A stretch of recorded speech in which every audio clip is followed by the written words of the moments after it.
Those were your summaries. Tonight, we want to turn to transport issues. The Minister for Railway Development, Joe Garte, has challenged the Secondary Takoradi Chamber of Commerce and Industries to develop an industrial park around the railway enclave within the Western region.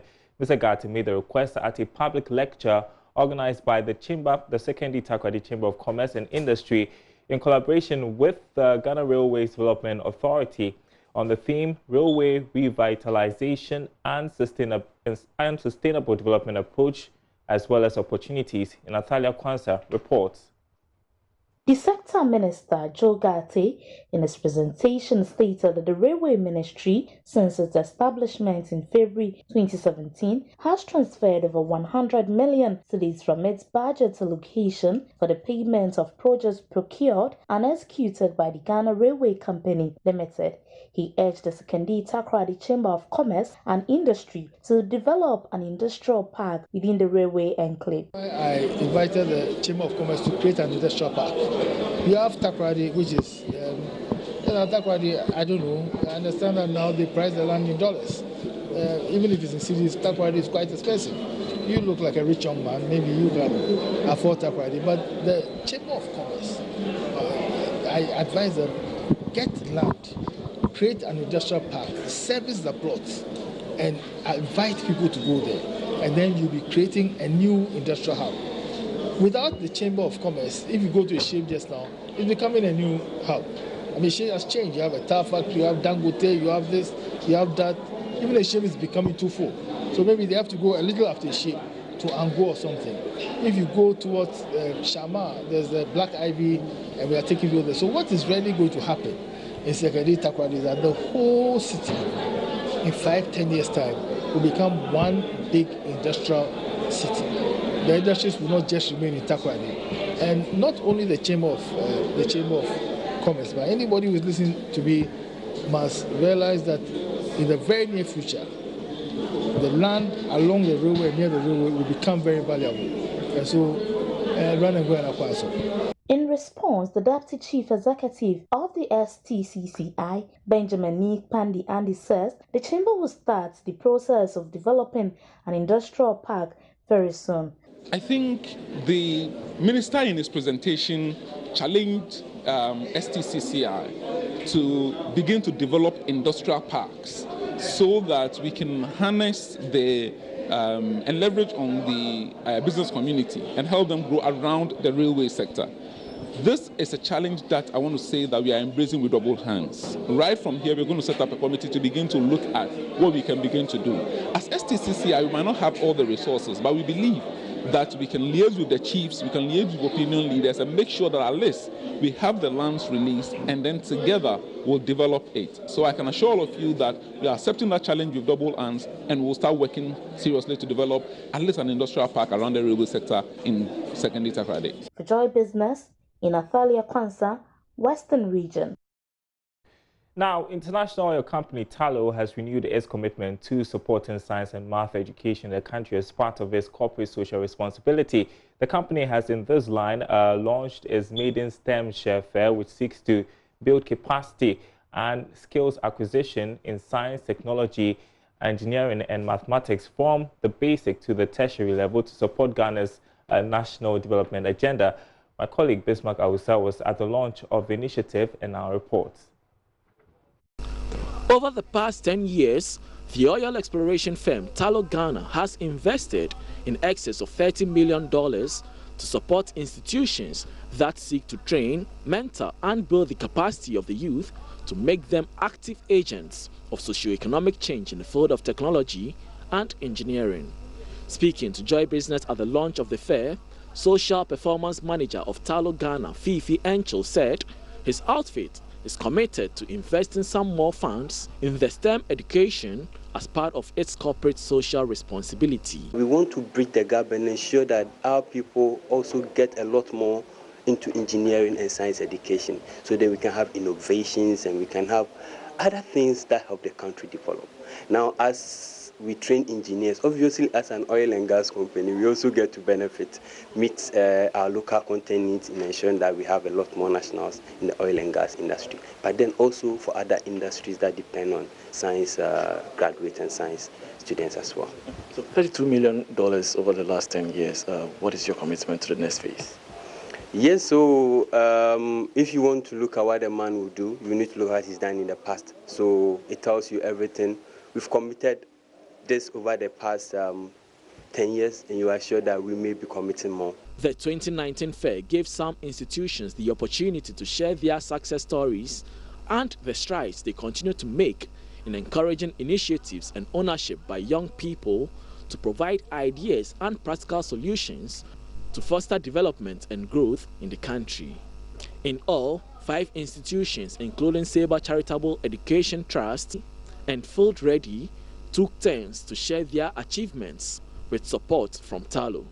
Some project implementers Joy Business engaged had this to say. Football is a vehicle that allows universities outside, very good universities, to give access to our students on scholarship. But when they go there, they choose certain courses which they think that is what they should choose. And then they don't see the STEM courses like the engineering as something that is for them because they are footballers. And we wanted to change that because we think them coming back, especially, is very key to the course that they will do in school. Sometimes I throw that back at people and I say, okay, name 5 great scientists for me. And everybody will come with Newton and Einstein and whatever else. Now name me 5 great female scientists. And that's a harder question. It's the same question, but it's a harder question.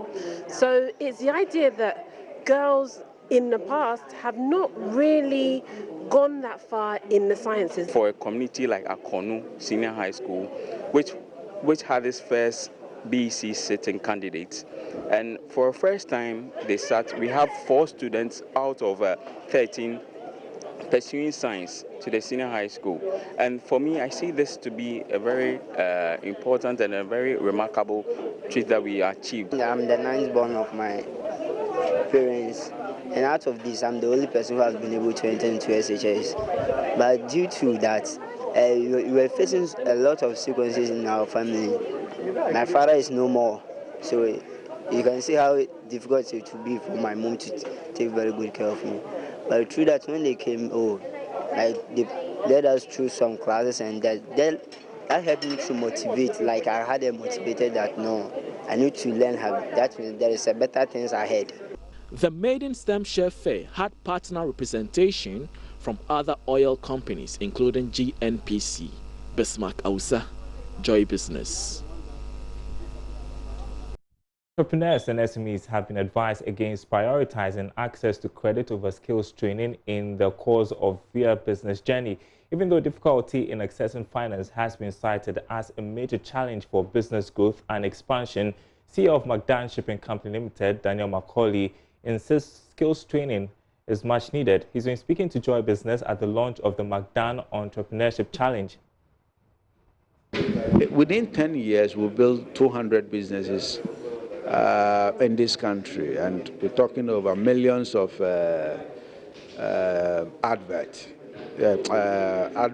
millions of jobs created by these 200 businesses.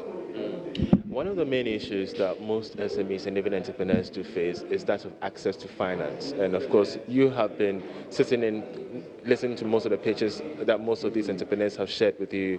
How concerned are you about this issue of the lack of finance or the inability to access them? Well, that is the biggest mistake most startup and businesses do. This first season, we have 7,000 applicants. Whilst they pitch their businesses and their business models, you realize that most of them don't need money. What they need is coaching and guidance. They need to be coached and mentored. So that is what we're doing. Some need just some small money. Some need big money, depending on how you want. You see it. I did not start my business with money. I did not start it with loan. Through whining and moving up, I was able to build a big business out of it. So for me, those who need little money will push them. we'll surely push them. Those who don't really need money, we'll mentor and coach them. Finally, where do we see the McDaniel Entrepreneurship Challenge in the future? I mean, when everything is said and done, the winner takes up the particular prize that we set for, where do we see the challenge? Well, McDaniel Entrepreneur Challenge had come to stay. Now it's a brand by itself. And this season one had been amazing. I mean, we're looking at launching season 2. We'll launch season 3. We'll launch season 4 until we cannot do it anymore. Actually, I want the focus to be off McDaniel. The focus should be on the impact that we're trying to create. Now let's turn to aviation. The national carrier of the Republic of Namibia, Air Namibia, has for the second time in 5 years suspended its operations on the Windhoek Lagos-Accra route following a diplomatic controversy between Namibia and Nigeria. The airline first suspended its operations to Accra in 2014. Speaking to Joy Business, the Namibian High Commissioner to Ghana, Charles Joseph, explained the ongoing impasse has significantly affected passenger numbers. In 2014, Air Namibia exited the Accra route because it did not have an office to issue visas, which led to a decline in passenger volumes. However, in February 2018, the airline made a return, having set up a consulate in Accra. But barely a year and a few months since its return, the airline has again announced another suspension of its operations. This time due to a diplomatic feud between Namibia and Nigeria. Charles Joseph is the Namibian High Commissioner to Ghana. The load factor was not up to scratch as from March, but primarily there's a third-party intervention in the form of a High Commissioner that has decided that she would not be issuing visas to Namibians going to Nigeria, and that has caused the airline to really be running at a loss. We've been operating at more than 50% for quite a while, and projections were that it was going to go up over time. But then that specific intervention happened, and that was the major cause of the breakdown in the operations. The commissioner, however, noted they will be considering alternative solutions to have the airline back. He indicated one of the options included getting first freedom rights for the Windhoek-Accra-London route. Well, we've also applied for a first freedom license to fly from Windhoek to Lagos to Accra, London.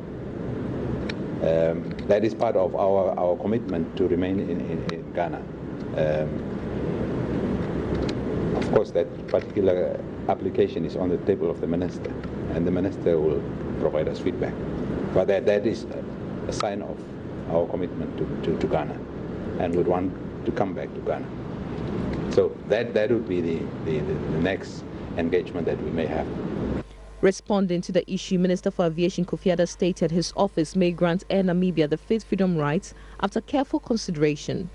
The general policy is that the freedom of skies is what we are operating under, and based on the policy of government to make Accra the aviation hub, we allow them all to fly from here. If people want to wait here and go with Air Namibia and go elsewhere, there's some benefits to Ghana, and it also enhances competition.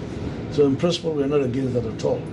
We want to consider giving that to them, but there are always some technicalities that experts have to go through and advise us on that. So I think it's very likely that we'll give to them, but the process must be completed. For Joy Business, Sheila Tamaklo reporting. You're watching Business Live. The National Insurance Commission has revealed plans to introduce new measures as a way to improve insurance penetration in Ghana. Deputy Insurance Commissioner Kofi Adda made this known at the launch of the Drive Time with Insurers Awareness Radio Program, an initiative by the Ghana Insurers Association. The Drive Time with Insurers program is a public education campaign designed to discuss topics in the insurance industry and create awareness on the industry. The campaign is spearheaded by the Ghana Insurers Association and targeted at improving the insurance penetration rate from 2% to 6%. Present at the launch was the Deputy Commissioner of the National Insurance Commission, Kofi Ando. He lauded the association for the initiative and added that his outfit is putting in place more measures to improve insurance penetration. We are working on marine insurance, meeting with the necessary stakeholders to grow the marine business. It looks like all the imports into this country are insured overseas. We are also working on our motor insurance. I'm sure you've heard something about the motor insurance database. Chairman of the Drive Time Committee, Maoli Zogbenu, explained that the radio program will help dispel negative notions and perceptions about insurance. The whole idea about the Drive Time with insurers is to provide public education to the insuring public, for all of us to know our rights as far as the insuring public is concerned, and also to know what to insure and what not to insure, and then where to turn to in the event that you have a claim and you need to make that claim and then you are not getting a proper understanding and all of that. The Drive Time with Insurers program will run for 13 weeks and will be aired on selected radio stations across the country. For Joy Business, Karen Dodu. Quick update on some of the day's other stories. The Securities and Exchange Commission has directed all fund and asset managers to take steps to meet obligations due their investors. According to the Commission, this should be consistent with the terms and conditions of investment contracts signed with clients. Georgia Affairs more on a public statement. The notice from the Securities and Exchange Commission is coming at a time that there are reports that some investors are struggling to redeem their investments from the various fund managers. The Bloomberg News, for instance, is putting the locked-up investment at around $1.6 billion. But the Securities and Exchange Commission is advising the public not to panic in the wake of all these challenges because some regulatory measures are being taken to deal with these challenges that has come about as a result of developments in the banking sector, adding that it will be holding the assets and fund managers accountable if they fail to honor the obligations due their clients. The Commission is asking the dissatisfied customers to formally table their concerns at their end for it to look into their issues. It also adds that it's engaging industry players on improving liquidity, a development that would help deal with confidence in the sector while protecting their funds. The Commission maintains that some of these measures being taken would help protect the integrity of the market as well as their funds. The Customs Division of the Ghana Revenue Authority has charged consumers of alcoholic and carbonated beverages to verify the quality of products they purchase from the market through the use of its online app. According to the division, though many people have started using the app after a few weeks of introduction, it is expecting more downloads. Head of the Excise Stamp Unit, Kwabena Mpao, has been speaking to Joy Business after embarking on an operation in Accra to see some products without the tax stamp. We have recorded, the last time we checked, that was yesterday, about more than 200,000 checks have been done. So, but we know that the number will grow as we continue to tell people that this app is available. The number will grow. As I said, we want to hit the millions because we have a lot of the products out there: bottled water, carbonated soft drinks, Coca-Cola, Sprite, Fanta, American Cola, and all those things. The spirits, the local ones, Adonko, Bieja, Pokeke, Alomo, Herbal, all of them. Please check to make sure that the product that you are about to take is a genuine one. Because we have seen situations where people are faking other people's products. We don't want to mention names, but do it, check it yourself. Check it yourself to make sure that the product that you are taking is wholesome. It's coming from the right manufacturer, and that you are not taking something to, harm yourself. We are wrapping up the week. We are heading into the weekend. We want to recap stock market activities for this week. Betha Tubiga of Gold Coast Fund Management joins me on the phone with the latest. So how did we fare this week, Betha? Can you hear me? Hello, can you hear me? I can hear you perfectly well. So take us through what's been happening the whole of this week on the stock market. Okay, let me say this week has not been too impressive on the Ghana Stock Exchange because we've seen the major indices that actually measures the average performance of the Ghana Stock Exchange go down. And currently, the composite index is clocking around negative 11%, which is not impressive at all, 11.76% actually. And for the whole week, the market has lost 1.8%, and for the past 4 weeks, it's lost 2.78% averagely on the stock market. So what's the reason for this unimpressive performance you're seeing? Well, it shouldn't be so strange, or it should be new to us, because there's been some reforms this week in the financial sector in terms when it comes to the cleanup of the financial sector, when microfinance institutions and some savings and loans companies, though they are not listed on the stock market. We don't have any savings and loans company listed on the Ghana Stock Exchange, but it has that impact psychologically on the investing public, because people will begin to ask themselves, it's something that has been going on for some time now, where is the safest place to place my money?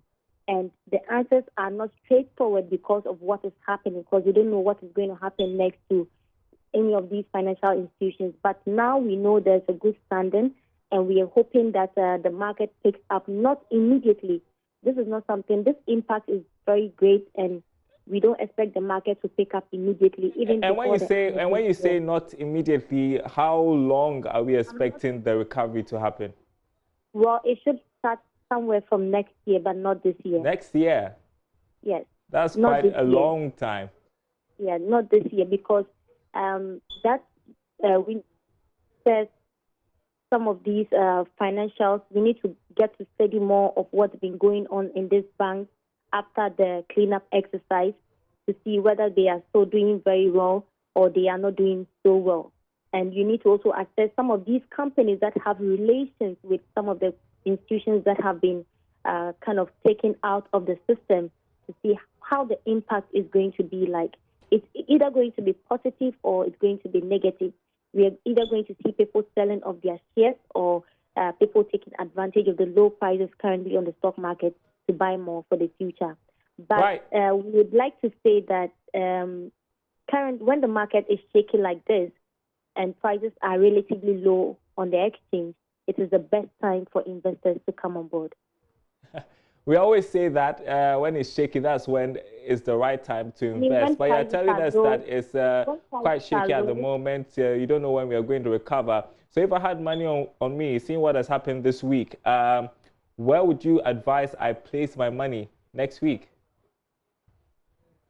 Well, if you want to invest currently on the stock market, you can consider investing in the oil and gas sector. That you can look at Total or Go on the exchange. This is one sector, though their average yields are not too impressive, but they are equities that have done well in the past 10 or let's say in the past 20 trading days on the Ghana Stock Exchange. Great. Anything else happening in the markets you want to report?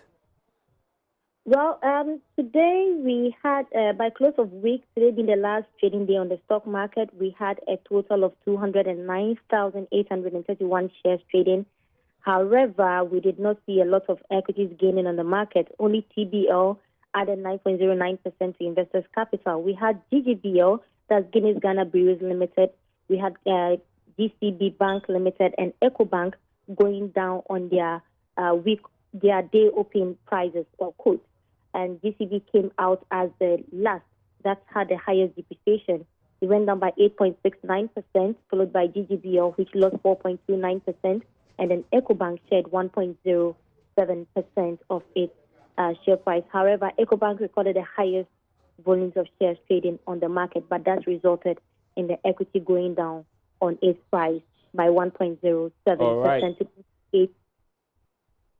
All right. Bertha Atubigat there with the latest on the stock market. Thanks very much for your time tonight. That'll be it for the Business Live tonight. We have a full dose of business bulletins for you on our website, myjoyonline.com/business. My name is Darryl Kwao. Do enjoy your weekend. We'll be back next week. Stay tuned.